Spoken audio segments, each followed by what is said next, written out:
How were Australians robbed of Star Trek Discovery at the last moment?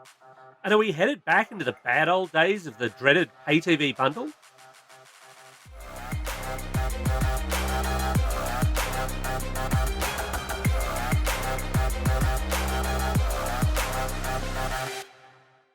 Vertical Hold is proudly brought to you by Aussie Broadband, changing the game with their award-winning network and Australian-based support. Hi there. Welcome back to Vertical Hold Behind the Tech News, the tech podcast where we catch up with Australia's leading tech journalists to dive into the big stories of the week. I'm Alex Kidman, and I'm joined, as usual, by Adam Turner. Adam, this week, one of the stories that came across my news desk that interested me was the story of a scientist who's developed a way for rats to play ID Software's classic Doom via VR, because clearly this was a thing we needed. So, obviously, this raises the question, Adam, if you were going to teach rats to play a classic video game, what would it be and why? Well, firstly, I welcome our new rats overlords for a start. Let's not try and get on the wrong side of them. But I think if I was going to teach them something, it'd be Bubble Bobble, because I want to see them take you on. Look, I'll take on all rodent challenges in Bubble Bobble. They're going down. Those points fruits are mine. This week, we're also joined in the virtual Vertical Hold studios by a rat playing VR. No, wait, not a rat playing VR, but instead TV Blackbox viewer advocate Steve Molk. Steve, welcome back to the show. Who doesn't want to see a rat with a BFG? It's a good question. It's a really, really good question. I, for one, look, I'm willing to bankroll rat esports. I think it could totally be a thing. And I'm 100% in for rat Mario Kart, just so I can turtle the crap out of them. So Mari Rat Kart. Sure. We're not actually going to spend the entire show talking about rats playing video games. Just feels like it at this point. Isn't it? It totally Mario feels like Kart? Anyway. Okay, we are going to spend the entire show. No, we mustn't. We mustn't. Because Steve's actually here to talk all things streaming, from sports rights to what we can expect in 2022 from the big players. But first, we really should talk about what we can't expect. And Adam sort of touched on this a bit last week. It's Star Trek, and specifically Star Trek Discovery. Steve, why can't Aussies legally discover the new series of Star Trek Discovery right now? Because America doesn't like us. I mean, that's not the short really. answer. That's right. The people at Viacom CBS have had a meeting and they said that Australia is not worth it. It really kind of actually plans out a little bit from that. It is an issue that we know that the Star Trek televisual universe is owned by Viacom CBS. They are the keepers of Roddenberry's stories and even the new ones that he didn't write. And while here in Australia we have had a bunch of the Star Trek stories roll out on differing platforms, including Netflix and Amazon, what has happened most recently is that the Viacom CBS overlord said, we want them back. And that will have cost them a reasonable chunk of money, because these deals are usually made for what they call the life of the series. So if they make one season or they make 17 seasons, if they sold it to Netflix to play out, then Netflix get to play every season of it. To buy it back will have cost them some money. And as it turns out, they've done it because they are looking to launch Paramount Plus into a whole bunch of other markets next year. So part of the agreement, no doubt, will have been a sunset clause to allow it to sort of fritter away and vanish from our memories, so that then Viacom CBS can jump up and down and say, look, Paramount Plus has all of the Star Treks, and here you go, Australia, you can have it too, long time after America has it. Guys, it's me and Steve beaming in from the future with an important message. That's right, Adam. Buy Apple shares. Steve Jobs is a genius. Hang on, how far back have we gone? I think it's just one day. Steve, what's the big last minute message? Well, amazingly, further to our conversation, Paramount Plus have, let's call it, turned for fans. The reality is they've capitulated and will release season 4 of Star Trek Discovery to every Paramount Plus regional instance around the world from Friday the 26th. Hang on, it's not Friday, 26th of November, whenever that is. Yes, Friday. So they Friday. heard us. They heard us from the past or something in the future. I get lost in these time travel things, and they've actually acted on it. What was it? Public outrage or what? Like, what's the story here? Well, look, the release that they've given has said that it was in response to concern from fans. Read public outrage, Yeah, and that's a good thing because it does mean they listen. What it does also mean is just how powerful Star Trek fans really are. yeah. What's it mean for the deal between Netflix and Paramount?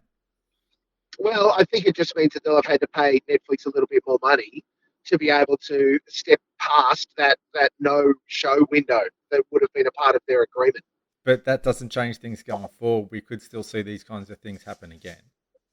Oh, absolutely. It is because it is all about the money. It is down to how much company who made the deal with place, then when they want to buy it back, how much they want to pay for it. All right. Well, we're losing the link here. We're going to have to beam out. Thanks, guys, for listening to the message. And if things get a bit mixed up in the podcast, that's just how timey-wimey things work. Thanks, Steve. Look, the lotto numbers are 764. I'm losing 700.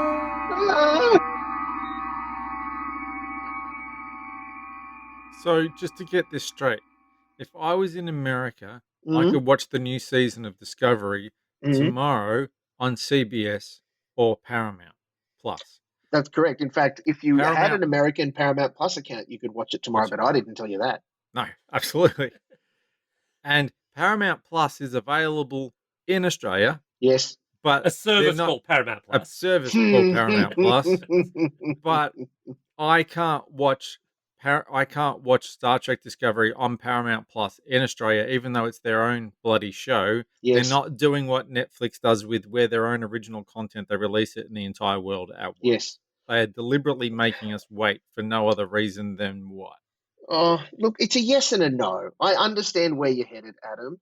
And first of all, we need to address it. It feels very 10 all accessy, doesn't it? Yes. Like this cut down version of the bigger brother or sister in the States, CBS All Access. Could that there we're be a talking link about there? Oh, look, there very well could be. In fact, it's been really interesting, and this is just my scuttlebutt, friends, to see the Australian Channel 10 executives start to really align themselves with Paramount Plus over the very domain they're meant to run, which is Network 10. There's a lot of effort being poured into, hey, Paramount Plus is really good. Look at what we've got on Paramount Plus. Check out Paramount Plus. Don't talk about Star Trek, but have a look at Paramount Plus. And oh yeah, by the way, Channel 10 has got some stuff that's not working. We're not going to talk about the project. It's great. Of course, it's coming back next year. It's that kind of awkward. Now, the challenge, of course, is that this is a pre-existing series, Adam. So exactly like I said, Netflix had the distribution rights to it to the rest of the world outside America and Canada. Yeah. So for Viacom CBS to buy it back meant that they, as I said, they'll have to pay them some money, and otherwise it would be ad infinitum. We'd get it on Netflix. But because Viacom CBS want it back, because they're launching the service in other areas, and they're seeing really distinctly, they're seeing everywhere outside of America and Canada as places that can wait, ostensibly. Like the fact that Australia has Paramount Plus, there's no reason why we can't have it as soon as American Paramount Plus has, except for the fact that there is definitely detail in their buyback contract with Netflix. But that also it suits for them to wait that we, because mate, honestly, 26 million Australians, maybe if we're lucky, they've got 500,000 subscribers to Paramount Plus Australia. They don't care about us. We are not even pocket change. This was announced the day before it was supposed to screen in Australia. I mean, that is pretty much what we like to call in the business a dick move. Whose fault? Whose fault would that be? Like someone's deliberately timed that. That's not a coincidence. Who would benefit from doing that? Are they trying to make Netflix look bad? Who benefits? Yeah. Ted Sarandos, Netflix. Yeah. Netflix are the ones that benefit from this, no question. So they can play the buyback. victim. Oh, because they're the ones that said, we have the thing that you want.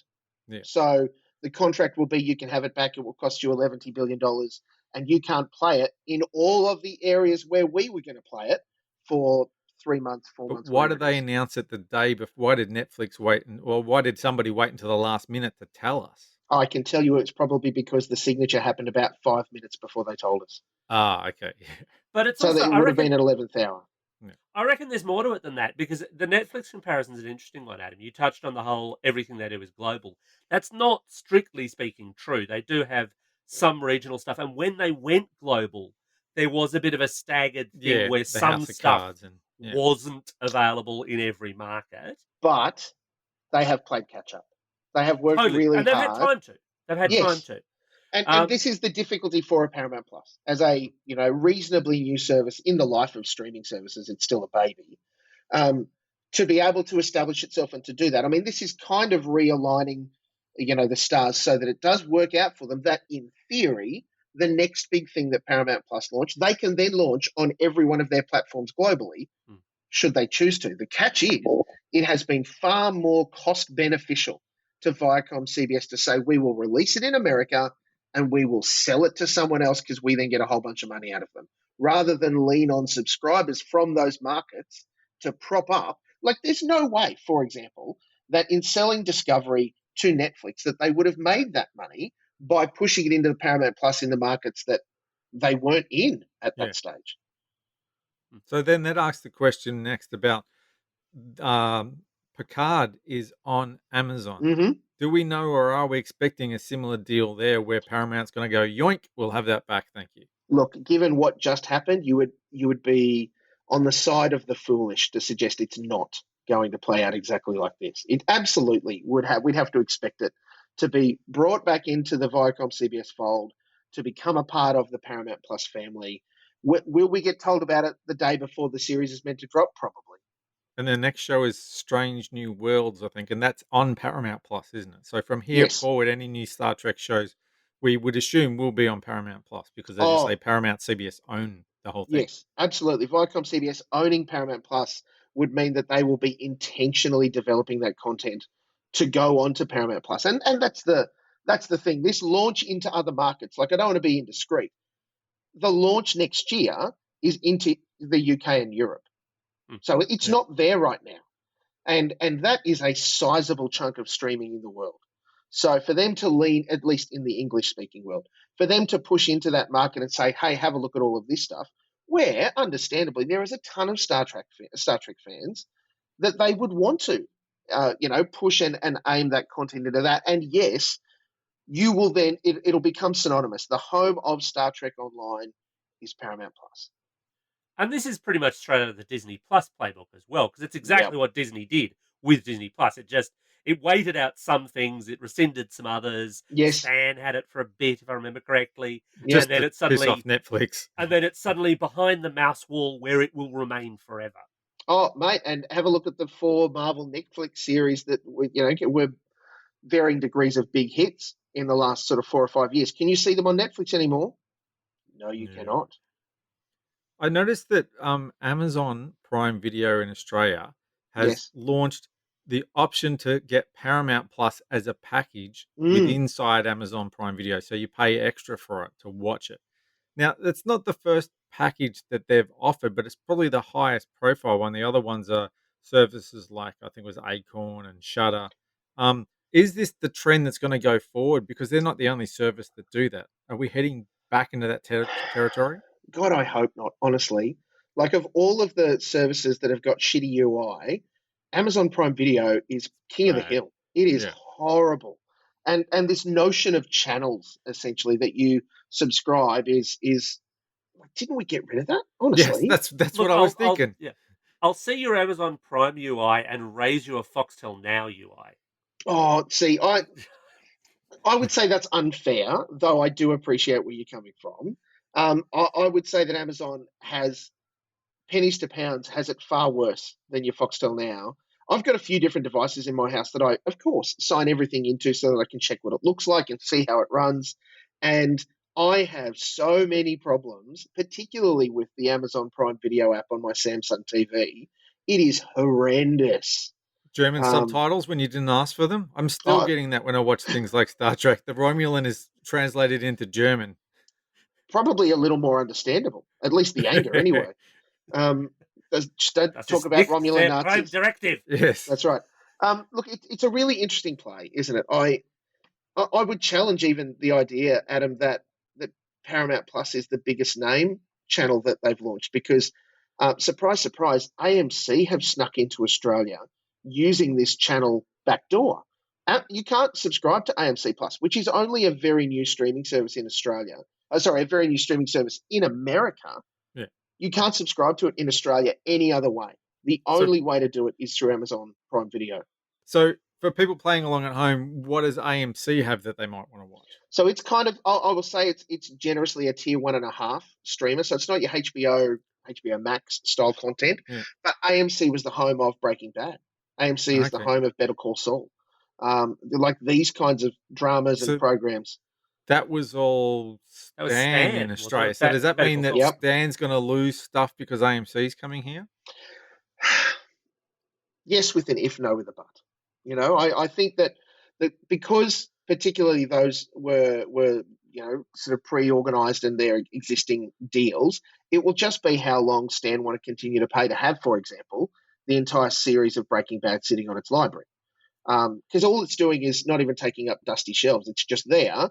And if no one else, I'm rewatching it every other year. So there would be people using it and watching it. It's a cost value issue, but it's also about the value of their library. Look at all of the things we have, friends.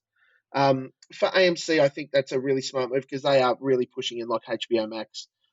They're just leaning into originals. Here are all of the things that we are making. Come and get our stuff, and this is the way you get it. The difficulty in like if you, for example, already are a Paramount Plus subscriber, you cannot log into your Prime Video and then sign into Paramount Plus.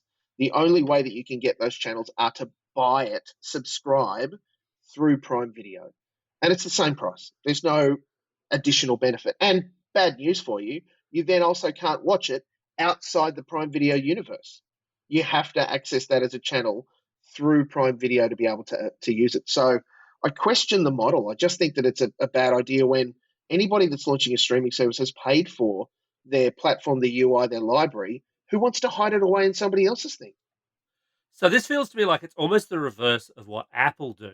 Because Apple will let you pay to subscribe to some services, but not all. And the ones where it won't let you pay to subscribe, it's because those services don't want to give Apple 30% or whatever. Yep. So they'll let you sign in if you've got an existing account, but at least they do that cross-platform thing. I mean, hopefully that's something that they'll just sort out over time. Yep. The thing is, though, Steve, I would have said your classic streaming TV watching thing is all about that couch potato moment of, I just want to kick back, chips and beer, find me some TV to watch. Yep. And having it all in one place would play to that convenience, wouldn't it? In part, but as we know from, look, I would say at least our experience and a bunch of Vertical Hold listeners' experience, the paralysis that comes from too much choice. What do we watch? What do I feel like? How do I narrow it down? I mean, it's why we're seeing platformers like Netflix deliver us the show me a program, the randomize button. Yeah. Play something for me so that you don't then go, right, what are we watching tonight? And spend the night agreeing on the thing you're going to watch. I think that sort of bringing it all together is sort of, this is my one place I look for stuff. I mean, both Apple and Fetch kind of deliver you that platform in a searchability context. I want to watch this thing. How can I see it? does as well. Yeah, probably. I'll say sure. And certainly Foxtel are leaning into it in the same way. They're offering apps, sign into your Amazon Prime Video subscription in our platform, and then you can search their library and ours. And if you've got an Android TV, it does the same thing on the homepage. That's exactly content it, mate. Discovery is the big buzz phrase now in the content industry. It's like, yeah, we got all this stuff, but we've got to surface it up for you and help you find stuff you want to watch. But we can't just tell you we've got a million shows. We've got to give you the 5 that you actually want. But it's so Web 2003, right? Back when the only way to make money on the internet was to be that portal where everybody came, 9MSN, and, we'll start here. The flashbacks. And then, yeah, that's right. But use that as my launching platform to go off into the rest of the internet. And what we're seeing now is more and more streamers are trying to be your streaming starting point. You want to throw all of your money in with that thing to then launch off and find all of the stuff that you've got access to in your platformed world. And look, honestly, I don't buy it. There has to be a solution we will get there, but what we're getting offered right now is not it. Surely someone at Foxtel right now is going, isn't this what we did 20 years ago and everybody hated it? Look, and you couldn't suggest, given some of the changes in staff and shrinking in staffing amounts, that there is still that person. Maybe they're locked in a closet. I don't know. Maybe they got moved downstairs with their red stapler. Who knows where they are? But you would think someone would recognise it. Seemingly not, though. But do we want to go back to that? Because that was the whole idea when the first few streaming services came to Australia. That was the whole idea, getting away from this whole Foxtel bundles, $100 a month. What makes people think we want to go back, or is the industry dragging us back there because it suits them even though it doesn't suit us? Oh, we are 100% being dragged back there as consumers. Look at the fact that we've got in Australia right now, legitimately, probably, I think it's last count 11 tier 1 and 2 streamers, with probably another 3 or 4 fringe streamers sitting around the edge of that. Who can afford? I mean, I look at my life. So that's easy, $150 a month. I'm an obsessive right now, and that includes if you pay for Binge or KO, right? Like, you can be spending more than a full Foxtel subscription just to cover off all of your streaming stuff, and it includes all of Foxtel.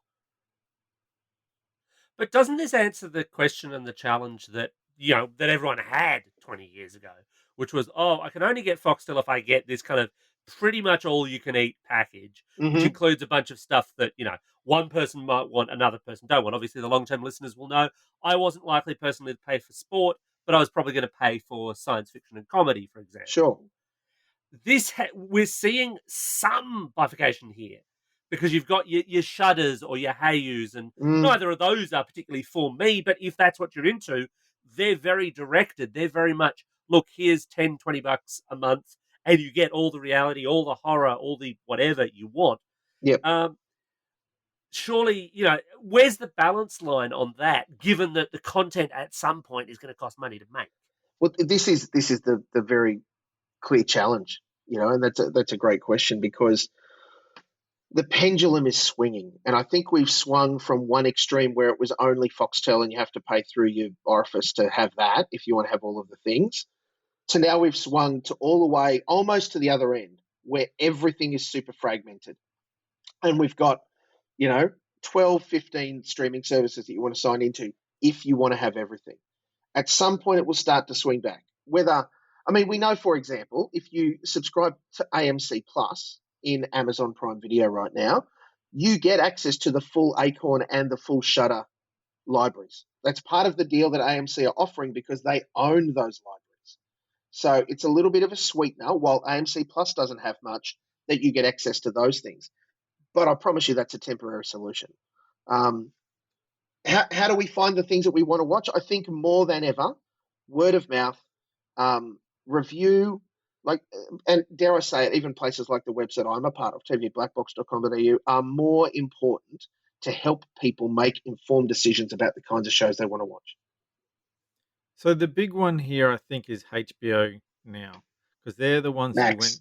Sorry, HBO Max or whatever. They keep changing it. Yeah. They're the ones who went direct in the US. They're the ones who were finally big enough to go, we don't need the cable providers. That's how they got so big, as being available via all the cable services like Foxtel. Yep. And they're big enough to go, we don't need you anymore. Now in Australia, if you want to watch HBO content, it's still through Foxtel. But surely it's only a matter of time until HBO looks at even a piddly little market like Australia and goes, right, we're going direct.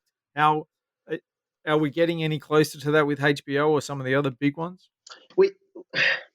I think we've been expecting it for almost as long as you guys have had me as a guest on Vertical Hold, right? When is the first thing we talked about. When is HBO launching in Australia? The long and the short of it is, officially we don't know. Unofficially, we do know that Foxtel are paying money hand over fist to keep that relationship in check, to make sure that you want to get the HBO content, you get it from Foxtel or Binge. Will that change? Only if the number gets so big that it's not worth Foxtel's time, and I'm going to suggest that's not going to happen anytime soon, because it is pretty unreasonable for HBO to want to go, you know what, we're getting paid a whole lot of money from Foxtel we'll throw that to the wind and see how many subscribers we get. I don't think it's actually to their benefit. Plus, of course, the infrastructure, it's not much, but hosting the content in Australia, making sure the app works in Australia, all of those sorts of things. It's a reasonably mature setup for them. But there's additional costs for probably not a lot of extra benefit, and certainly not extra subscriptions. The money they're getting from Foxtel is more than enough reason for HBO to stay with Foxtel. I'm sorry to break that to everyone. Although, I guess the flip side of that is HBO Max in the States is a very different service Yes. to the HBO content that filters to Foxtel, especially this year with the fact that they've done lots of direct to HBO Max cinema releases and things like that, pandemic being what it was and is. And certainly, I mean, there'd be a small percentage of Australians would and are sneaking into HBO Max. Yep. Are they going to, I mean, how much of that expectation of, but if HBO launched here, it wouldn't just be Game of Thrones reruns, is actually realistic? And so much of that is tied up in copyright stuff. Like, I mean, on one hand, let's remember what HBO stands for: home box office. It started as a premium movie streamer. That's how it started its life. And a really smart move for them to remember that and to use that in the launch of HBO Max in the States, to be where you can either risk your life and go to a cinema to watch big new movie, or in 4 hours it's going to be on HBO Max and you can watch it there. And the amount of people that tuned in to watch it there was huge for them. A really, really smart play for them to engage in that regard. Again, in Australia, I mean, we all complain about libraries being cut down when we get streamer libraries in Australia. And the last thing that would benefit HBO is more moaning and bitching from us to go, we've got HBO Max, but it's not the same as in the US, right? Say it with me. So, any smart marketing 101 student that might even be halfway near HBO would go, unless we give them full HBO Max, it's not going to be a smart move. And the copyright issues, and because we still live in that, we're not a global copyright world, we're still working in regions and zones, means absolutely that they would have to tidy up and tie up a whole bunch of extra stuff that they already have deals for in other places. If HBO Max did launch in Australia, they'd have to buy back Succession or risk doing what happened with Netflix when they launched House of Cards and Orange is the New Black, have it launch on their service and a competitor service simultaneously for the subsequent seasons. I don't think they would want that, would you? No. But of course, HBO is kind of half the picture for Foxtel. If you pay for Foxtel, there's two reasons probably, either for HBO or for sport. Now, sport is looking like an even bigger mess than all the rest of it, isn't it? It really is, and it's great to finally talk to Adam because I know that Alex has just checked out. We can talk about it back in 15 minutes. Particularly when we talk about, sport in a global context, really comes down to one or two different sporting codes. And I'll stick my neck out. Please don't shoot me, friends. Probably the biggest one is round ball football, really. Yeah. Depending on which part of that you want to watch internationally, really depends. Depending on which depends on which platform in Australia you want to subscribe to, because we talk about fragmented streaming services. Here's a single code that has been split, by my count, into 4 different delivery services in Australia for 4 different parts of the round ball football code in Australia. For the international bits, SBS? Well, I don't think they have it anymore. Okay. If we consider, haven't been keeping up there. So, and I apologise if I get these details incorrect, but this is where I understand we land as of the 24th of November in the year of our Lord 2021. Let's see how we go, right? If you want to watch the FA Cup in Australia, all of that is going to be over on Paramount Plus with very, very, very, very few, read maybe half a game a week on Channel 10, right? So that's the FA Cup. If you want to watch the UEFA, then you need a subscription not just to Stan, but to Stan Sport. If you want to watch the EPL, Optus Sport has got the English Premier League.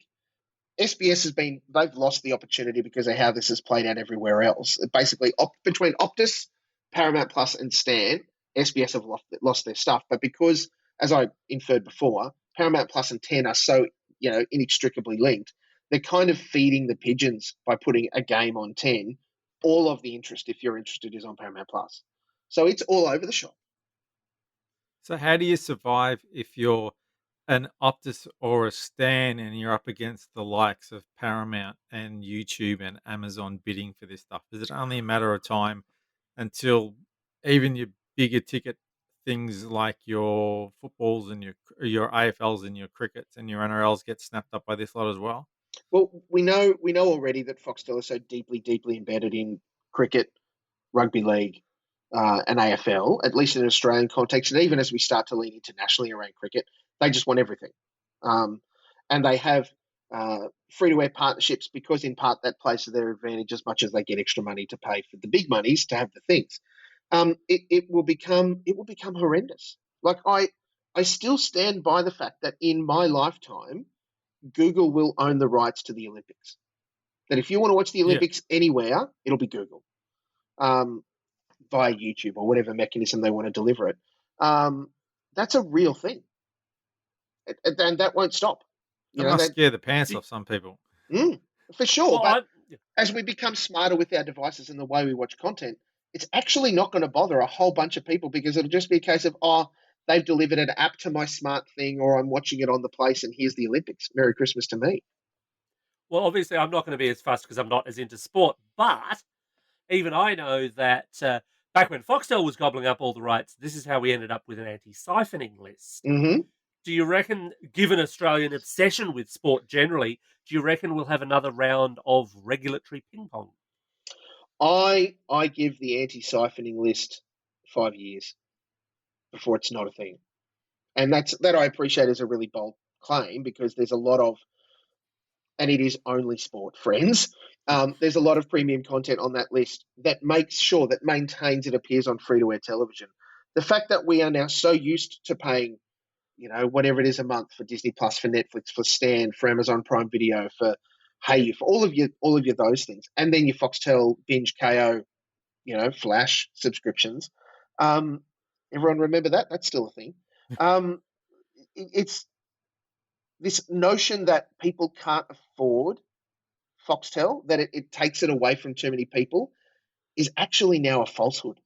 Because as we know, with the launch of KO as a streaming service, that made the Foxtel sporting component actually quite achievable as far as a cost perspective goes. Way more cheaper than having to buy, an IQ4 and a satellite setup and all of those sorts of things. And I absolutely then acknowledge that, with IQ5 giving you that streaming option over the satellite option, you still have to pay Foxtel monies, but here's my opportunity to watch, record, and access Foxtel in all its glory. Why then should both the subscribers, or sorry, the Australian public, have to be stuck in a world that actually is kind of offering you only lip service to your favourite sport? Anyone that's serious about rugby league or AFL doesn't watch it on Channel 7 or Channel 9. They watch it on Foxtel. And the only games every year that they cannot is the grand final, But which is ludicrous. no prime minister is suicidal enough to be the one who Oh, wants to have had well, the let's AFL just. Grand Final or the Melbourne Cup not on free to wear under their watch. I, Our mm, politicians can get away with a lot of shit, and people will look the other way and say whatever. But you take that away, that's a one-way ticket to Nowheresville. I They're just out. want to remind you who's in power at the moment, and that suggests that maybe they're open and willing to listen to lobbyists and all of those sorts of things. Look, like I said 5 years, so that's not this year, that's not next year, Yeah. that's still some time to come. I think that even the changing shape of television in those next 5 years, because remember, it's only in the last two that the government blew away the need for quotas for our commercial free-to-air television networks to have to make Australian content. Gone. They haven't paid for a license in the past four, I think it is, because they pleaded to the government, we can't afford it anymore. And the government Hmm. went, okay, so they're not paying for a license. Which then opens it up. At any point, the government can go, hey, that spectrum that you guys are using to broadcast your stuff, you don't get to have it anymore. We're going to sell it. For It is top dollar. Yeah. valuable stuff for them when it comes to the telcos. And mate, Telstra, Optus, Voda, they are coveting that in the biggest possible way. We don't even know, for example, what the next 6G, 7G iterations as far as data load and those things are Hmm. going to look like. And indeed, if that spectrum is going to help it.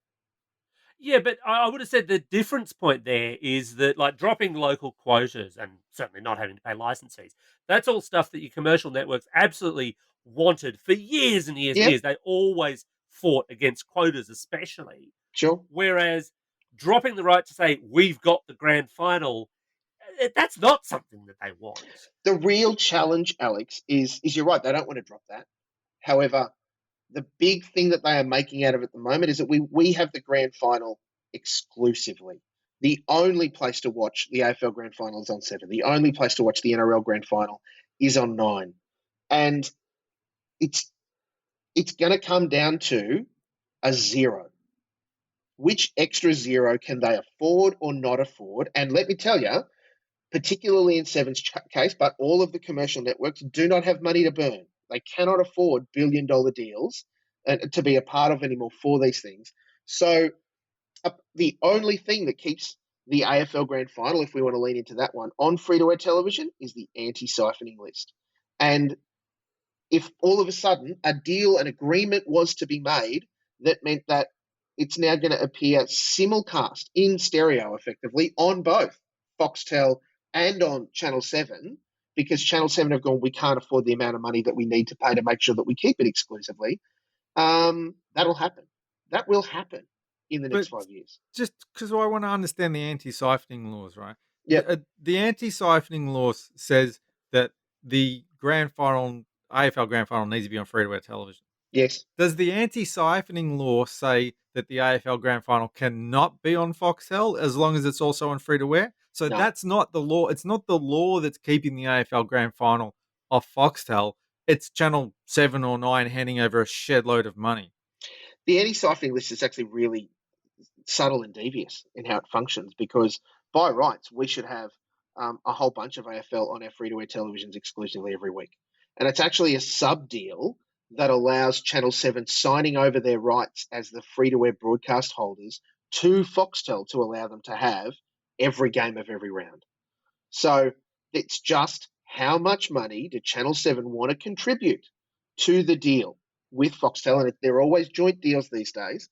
How much do Channel 7 want to contribute to the deal with Foxtel to buy the broadcast rights from the AFL that mean that in that deal, Channel 7 will exclusively broadcast the grand final? Because if all of a sudden they go, we can't afford that, Foxtel, and Foxtel go, we know, we'll charge you less money if you want to allow us to simulcast or even 1 minute delay broadcast the AFL grand final on our platform as well.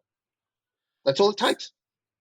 So with all this talk of, splitting services, sports and drama and content here, there, and everywhere, how long before I have to dust off that old headline about Australia being the world's worst content pirates? Are we talking days, weeks, months, years? Hang on, what time is it? Yeah, that's right. What's happening tomorrow?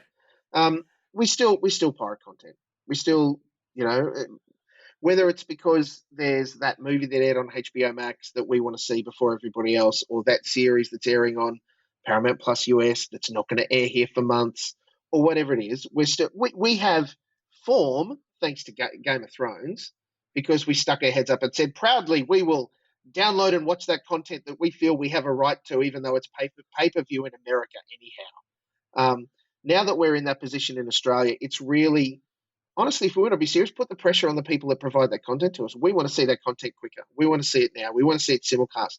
And Foxtel and Netflix and a whole bunch of streamers are absolutely capitulating to that. They know it's important to deliver it same day and date. That's why we get Succession when we do.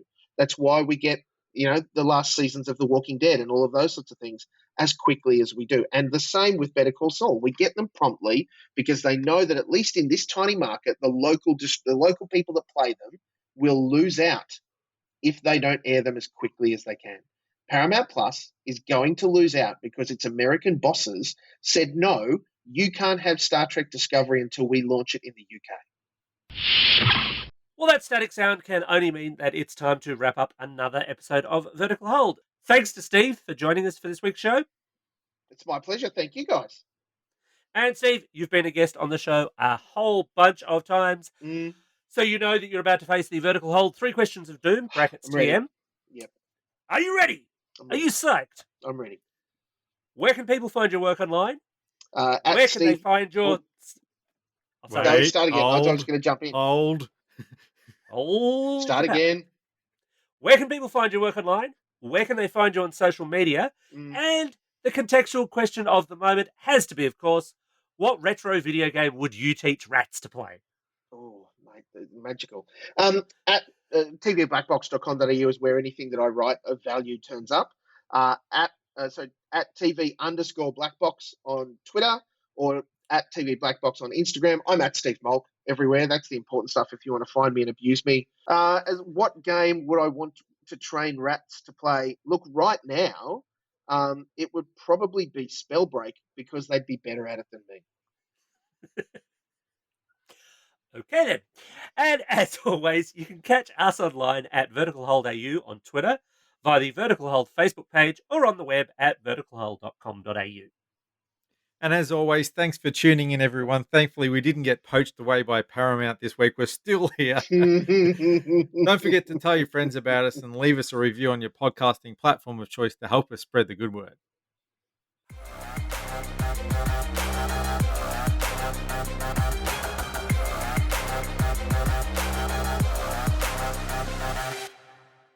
Vertical Hold is proudly brought to you by Aussie Broadband, changing the game with their award-winning network and Australian-based support. Is that a good place to stop? Yeah, I was just going to say that's a great. All hail the Molk. Anyway, right. Well, that's our post-credits piece. God.